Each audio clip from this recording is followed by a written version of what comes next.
Was Nancy Guthrie poisoned before she was ever taken from her home? Nobody is asking that question. Nobody.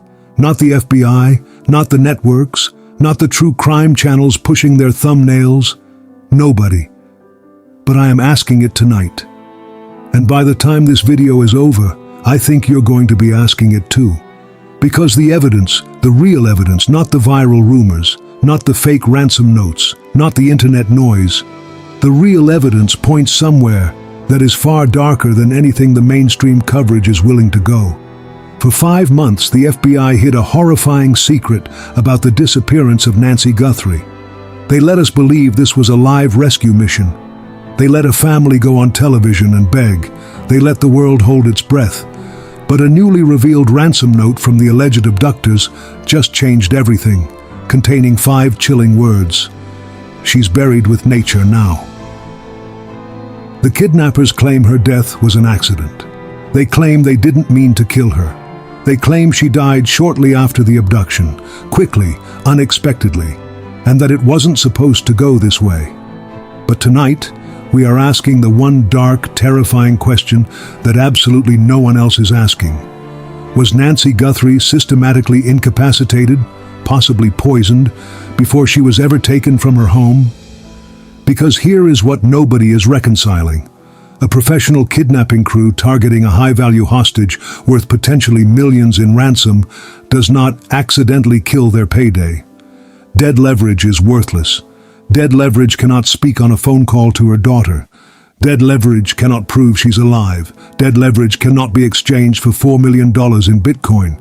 So when these people say, "We didn't mean to kill her," the only question that should matter to every investigator and every journalist covering this case is, then what exactly did you mean to do?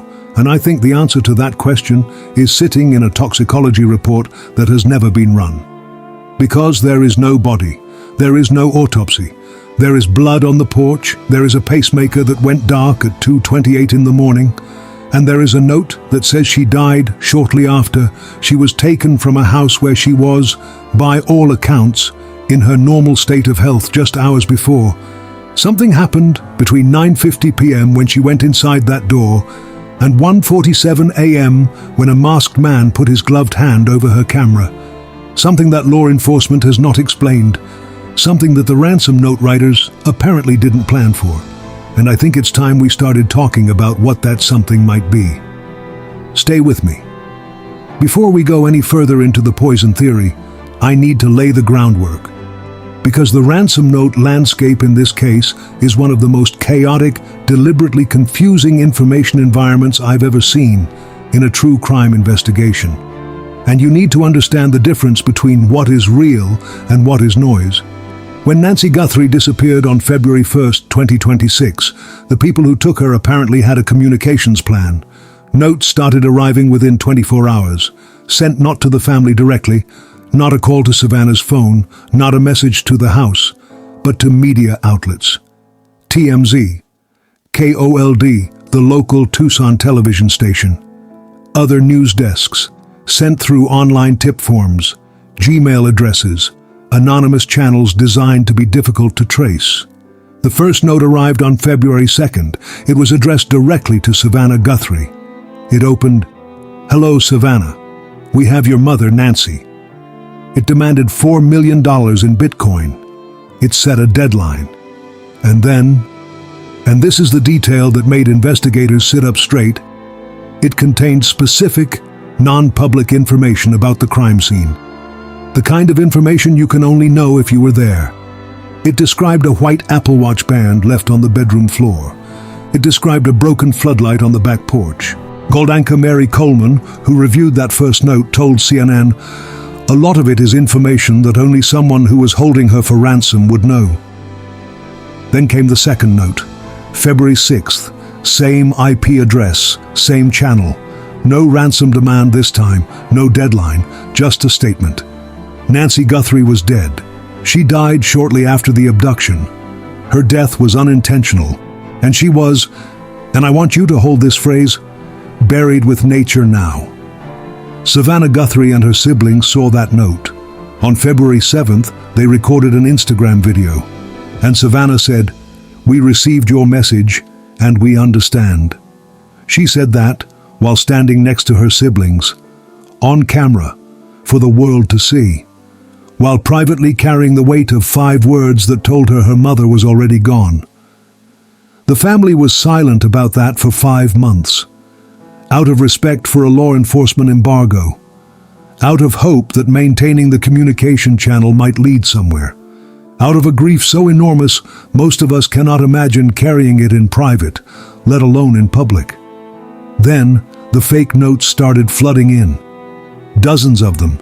Copycat extortionists, opportunists, people who saw a high-profile case and smelled money, demands for $50,000, demands for different amounts of Bitcoin, emails to TMZ claiming to have the kidnappers' identities, texts to family members pretending to be the abductors. The FBI spent months analyzing the digital footprint of these letters to weed out the vultures and scammers. But when they authenticated the specific note with the Apple Watch detail, when they confirmed those non-public crime scene details matched what investigators had seen inside that house, investigators realized something truly disturbing. The writer knew details about the crime scene that had never been leaked to the press, proving that the person who wrote "She's buried with nature now" was the exact same person standing on her porch. Or, and this is the part I need you to sit with, someone who had access to the same information as the person on that porch, which opens a door that law enforcement has not officially walked through yet. But the facts are walking us there anyway. Now, let's talk about the night itself, because the crime scene reconstruction is where the poison theory stops being a theory. January 31st, 2026. A normal Saturday evening for Nancy Guthrie. Dinner with her daughter Annie and son-in-law Tommaso Cioni. A meal that ended the way most Saturday family dinners end, with a drive home, a goodbye hug, a closing garage door. Tommaso dropped Nancy off at approximately 9:48 p.m. The garage door closed behind her at 9:50 p.m. By every account available, she was in her normal condition when she walked inside. No distress, no unusual behavior. Just an 84-year-old woman going home after dinner with her family. Now, fast forward to 1:47 a.m. A masked figure approaches her front door. He walks directly to the Nest doorbell camera. No hesitation. Covers it with a gloved hand, uses her own plants to conceal the lens. And then, somewhere in the next 41 minutes, Nancy Guthrie is gone. Her pacemaker's remote monitoring app disconnected from her phone at exactly 2:28 a.m. That is the timestamp investigators are treating as the outer boundary of her time in that house. 41 minutes between the camera going dark and the pacemaker losing its connection. Pima County officials have been precise about this. The pacemaker itself did not stop functioning, only the remote connectivity to her monitoring app severed.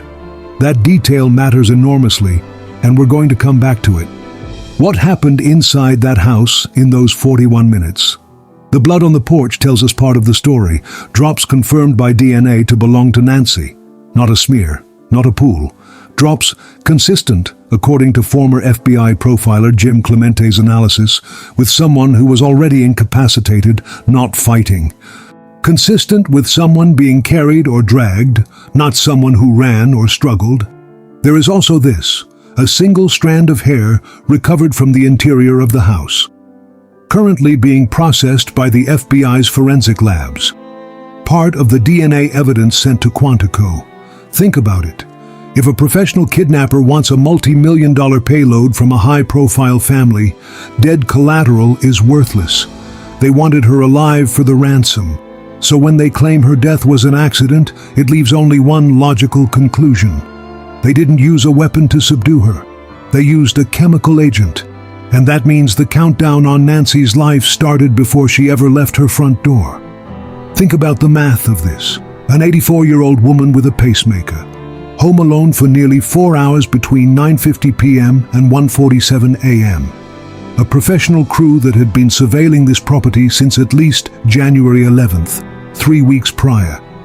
A crew sophisticated enough to know her nighttime routines, her camera placement, her bedroom layout, the white Apple Watch band on her floor, the broken light on the back porch. A crew this sophisticated, targeting a woman this medically fragile, with this level of advanced planning, would they have simply walked up to her door and physically grabbed a frightened 84-year-old woman and hoped for the best? Hoped she wouldn't have a cardiac episode? Hoped her pacemaker wouldn't trigger an alert? Hoped she wouldn't scream loud enough for a neighbor to hear? Or, and I want you to genuinely think about this, would they have found a way to ensure she was already compliant before the man with the backpack ever knocked on that door? Chemical incapacitation of elderly targets is a documented methodology in professional kidnapping operations. Substances like chloroform, which works in under a minute and metabolizes quickly. Sedatives, or even something introduced into her food or drink hours earlier, would leave an 84-year-old heart under enormous stress. Her pacemaker was not designed to withstand the cardiovascular impact of a sedative compound working against it. Her daily medications, which she was entirely without from the moment she was taken, interact with certain sedating agents in ways that can cause rapid cardiac failure. And the ransom note writers themselves said she died shortly after the abduction. Not during, not in a struggle, shortly after. As in, whatever was happening in her body, it reached its conclusion very quickly once she was removed from her home environment. That timeline, shortly after, is not consistent with someone who was healthy and merely frightened. Fear alone, for an 84-year-old woman, yes. Dr. Barbara Butcher said it, that shock and fright could be enough. But shortly after is also entirely consistent with someone who had already been chemically compromised, whose body was already under stress before the abduction even began. The FBI has not disclosed whether any toxicological analysis has been conducted in this case, because there is no body. Without a body, there is no autopsy. And without an autopsy, the question of what actually killed Nancy Guthrie, when her body is eventually recovered, may be one of the most important forensic questions in this entire investigation. Let's spend some time with that phrase, because I don't think it's been examined carefully enough. Buried with nature now. Former FBI profiler and analyst Ray Carr, who appeared on NewsNation's Elizabeth Vargas report specifically to analyze the language of that note, said something I found genuinely illuminating. He said, "A lot of times when you have an offender that softens or uses abstract language, like buried in nature, it's almost poetic, and people have a tendency to do that in order to distance themselves from the violent act itself, in order to put themselves in a better light by reducing their own guilt, by romanticizing what just happened." Romanticizing, he used that word specifically. The choice to say buried with nature rather than buried in the desert, or buried near Tucson, or any number of more neutral descriptions, that choice is psychological. It tells us something about the person who wrote it.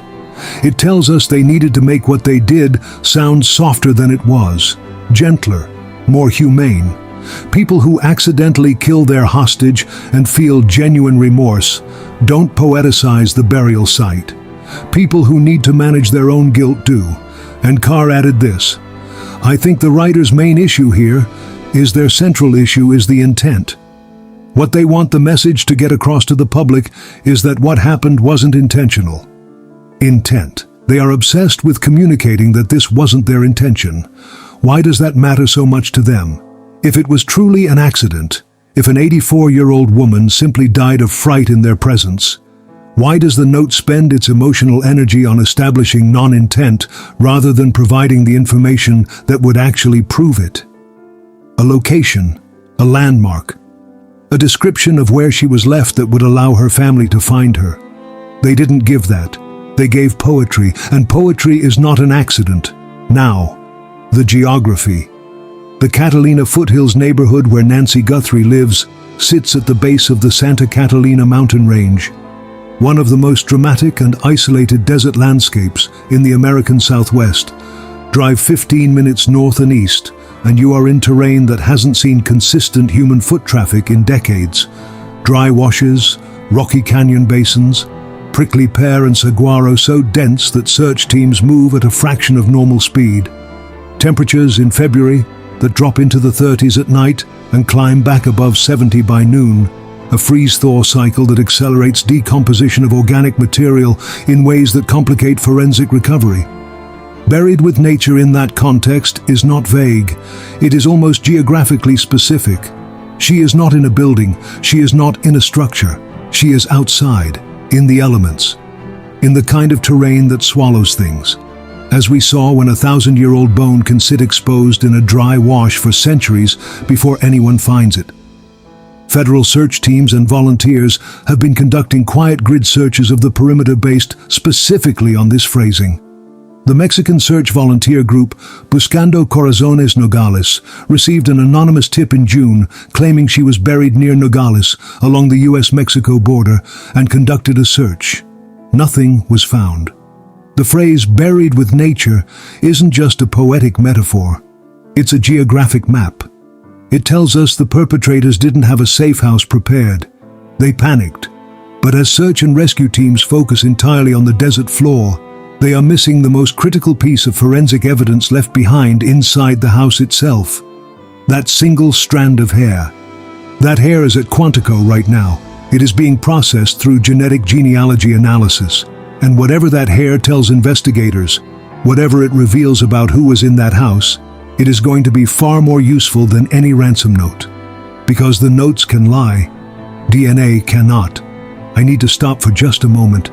Because this new development, this ransom note, this buried with nature revelation, this shift from a rescue operation to what most investigators are privately calling a recovery mission, it has fundamentally changed the energy around this case. And I want to know, who is in this with me? This new update has shifted the entire focus of the active investigation from a rescue to a recovery, and the community's eyes are more critical than ever. I want to pause right here and ask everyone watching, where in the world are you tracking this case from? Drop your location in the comments, because keeping local awareness high is how we force the truth to light. And if you are watching this without being subscribed, fix that right now. Hit subscribe, hit the bell, because this case is going to keep moving, and when it does, you need to be the first to know. There is over $1 million sitting on a table right now that nobody has touched.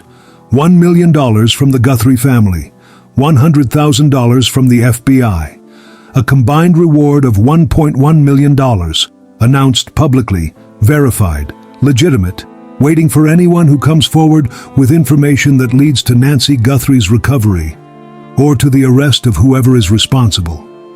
Nobody has claimed it. Nobody has come forward. Over 5 months, $1.1 million, sitting there.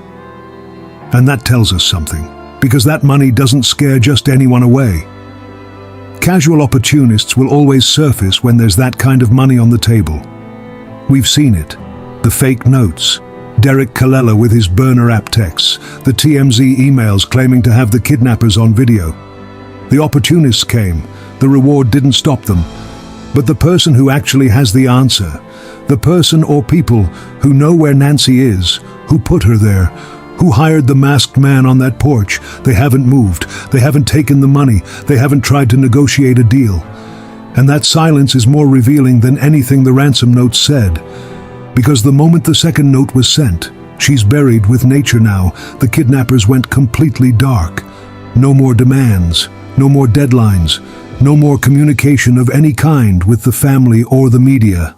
The financial channel, the Bitcoin wallet specified in that first note, sat there with the FBI's test cryptocurrency deposit sitting untouched. Not a single Satoshi moved. They never came back for it. Why? Because when your hostage dies, when the bargaining chip is gone, you have no more leverage. And leverage is the only reason you make contact. The money is now not worth the risk of the trail you'd leave trying to collect it. A $1.1 million reward sounds enormous, but it's nothing compared to a federal kidnapping and murder charge that carries life in prison, or worse. So they went quiet, completely. And the silence that followed is a kind of confession. $1 million is sitting on the table, completely untouched. The captors went silent the exact moment they realized their hostage was gone. But federal investigators have just uncovered a digital anomaly in the routing of that second ransom letter. One that leads directly back to a local burner phone activated just hours before the abduction. That detail, a burner phone activated locally hours before, is the kind of investigative thread that unravels everything eventually. Burner phones aren't invisible. They ping cell towers. They leave location data. They require activation, which happens through carrier infrastructure that the FBI can subpoena. And if that phone was activated just hours before, meaning its user was in the Tucson area on the day of the abduction, then it narrows the universe of suspects dramatically. It also directly contradicts the theory that this was organized entirely remotely by a mastermind far from Tucson. A local activation, local muscle, and possibly a local motive that investigators have not yet publicly identified. Let's go deep, because this is where it all comes together. The ransom note says Nancy Guthrie's death was unintentional. Let's take that at face value for a moment and work backwards. Because when you do that, the math stops adding up in ways that should deeply trouble everyone paying attention. A professional or semi-professional kidnapping crew targets Nancy Guthrie. They've been surveilling the property for at least 3 weeks. They know her bedroom layout. They know her camera placement. They know details of her home that only someone who has studied it closely would know. This is not an impulsive crime. This is not a crime of opportunity. This is a planned operation with a defined objective. Extract a living hostage, present proof of life, and collect ransom from a grieving, famous daughter. For that plan to work, Nancy Guthrie needs to be alive. This is not a complicated point. It is the entire premise of the scheme. She is worthless to them dead. She is only valuable breathing. So the question is, if they planned everything else so carefully, the surveillance, the Bitcoin wallet, the encrypted communications, the camera cover, how do they fail so catastrophically at the most fundamental requirement of their own plan? How does a crew this sophisticated accidentally kill an 84-year-old woman shortly after taking her? There are only a few explanations, and I want to walk through all of them. Option 1, physical trauma. She was injured during the abduction. The blood on the porch supports this, and the injury proved fatal faster than they anticipated. A struggle, a fall, a head impact. But here's the problem with that. If the struggle was violent enough to cause fatal trauma, why does the note specifically say her death was unintentional? Violent physical force applied to an 84-year-old body is not an accident. It is a foreseeable consequence that any adult capable of planning a kidnapping operation would understand. And the blood pattern, drops, not a pool, not a smear consistent with a sustained struggle, doesn't match the severity of fatal physical trauma. Option 2, medical crisis triggered by fear and stress. Barbara Butcher proposed this from the beginning, that the shock of abduction, the fear, the disorientation, being taken from her bed in the middle of the night by a masked stranger could have triggered a fatal cardiac event. This is medically plausible for a woman of 84 with a pacemaker and a pre-existing heart condition, and it would explain why the perpetrators claimed the death was unintentional. They didn't do anything directly lethal. Her heart simply gave out. But here's where the poison theory intersects with even this option. Because here's what's true about chemical incapacitation. The goal of using a sedating agent on a kidnapped victim is precisely to avoid a fear response, to prevent panic, to prevent screaming, to prevent the victim from generating enough distress to alert neighbors or trigger a cardiac event. A sedative is supposed to reduce the risk of exactly the medical crisis that apparently killed Nancy. But what happens when a sedating agent interacts with the specific cardiac medications an 84-year-old woman takes daily? What happens when a substance designed to slow brain activity encounters a heart that is already dependent on artificial pacing to regulate its rhythm? The interaction isn't predictable, it isn't safe, and if the dose was calibrated for a healthy adult, which is how these things work when criminals obtain them, then for a woman of Nancy's size and medical complexity, it could have been catastrophic. Option 3, Something went wrong with the chemical agent itself. It was too strong, the dose was wrong, it metabolized differently in her system, and she died shortly after, is them acknowledging that she was already compromised before they got her out of the house. Not that something happened during transport. Former FBI profiler John Kelly appeared on Fox News and described the masked suspect on that doorbell camera footage as someone who showed, in his words, no blinking, no anxiety. Psychopaths are like that. Cool as cucumbers. He called the kidnapper a very cruel person without remorse or guilt. A person like that, calm enough to walk to a camera and cover it with one hand, patient enough to have scoped this property for weeks. That person does not stumble into accidental killing through simple bad luck. That kind of calculated operator uses tools, plans contingencies. And the tool for subduing an elderly medical patient without triggering an alarm is not a weapon. It's a chemical. The blood on that porch tells us the struggle was physical. And if the struggle was physical, if there was enough physical activity to leave blood on the exterior porch, then how can the captors claim her death wasn't violent? The pieces don't fit unless there is a secondary factor, a toxicological factor, that the public has been completely blinded to. And the FBI's next move, genetic genealogy analysis of the DNA at Quantico, including that single strand of hair found inside the home, proves they are looking at the exact same thing. Because if that hair belongs to someone who brought something into that house that night, something that doesn't show up in a visual crime scene analysis, the DNA will identify who they were. And from there, investigators can ask them directly, what did you bring with you when you went to Nancy Guthrie's home? One more thing. Crime scene expert Cheryl McCollum, who has publicly labeled aspects of this investigation as botched, said in a recent statement that there needed to be better coordination between local authorities, federal agencies, and the Guthrie family from the start. She didn't elaborate on what she meant by botched. But if there are forensic standards that weren't followed in the first hours after the crime scene was discovered, if evidence was contaminated, if certain tests weren't ordered, then the toxicological question may never be answerable. Not from the crime scene. It will only be answerable from Nancy's body. And finding that body, in the desert terrain north of Tucson, or near Nogales, or wherever buried with nature actually means, is now the single most important task in this entire investigation. Here's what I know. Here's what the evidence gives us. Here's what the ransom notes, the crime scene, the pacemaker data, and 5 months of investigation add up to. Nancy Guthrie was taken from her home in the early hours of February 1st, 2026, by at least one individual who had been planning this for weeks. She died, according to a note the abductors sent to a local Tucson TV station, a note that Savannah Guthrie herself acknowledged on February 7th, shortly after being taken. The abductors claim her death was unintentional. The pacemaker's remote monitoring disconnected at 2:28 a.m. Blood belonging to Nancy was found on her front porch. A single strand of hair from inside the house is currently at Quantico undergoing forensic analysis. The ransom notes, all of them, including the two initially considered credible, have been categorized by the FBI as likely inauthentic, with the Bureau still publicly acknowledging that some notes may potentially be legitimate while the investigation continues.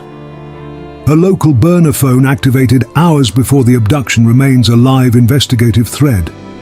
And at the center of all of this, a question that nobody in mainstream coverage is willing to ask.